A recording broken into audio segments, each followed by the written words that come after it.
Okay. The last several years of my life, my wife suggested I start keeping a journal of things that seem miraculous in nature. And just in the last 2 years, I've written down like 115 things that seem miraculous. And one of the common things that's happened is, I sort of watched God, open the doors for potentially turning Trumpocalypse into a docudrama film. And we've been talking to a film producer recently who's very excited about this project. And so he wants to, move forward with creating a film based off Trumpocalypse, perhaps a Netflix series on down the road.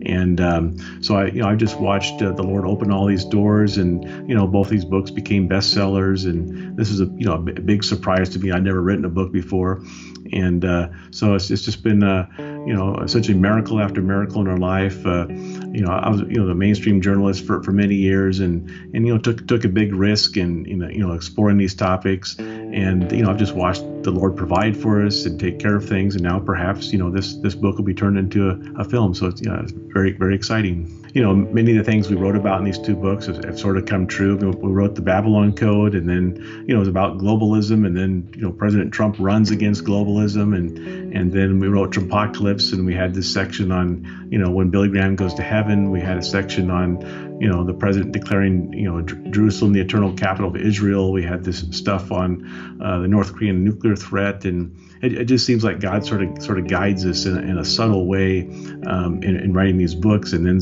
these things, we're not predicting things, but they just sort of seem to sort of come to pass. And it's a very interesting process. And so it'd be interesting to make these films and see how the Lord guides us in making this film.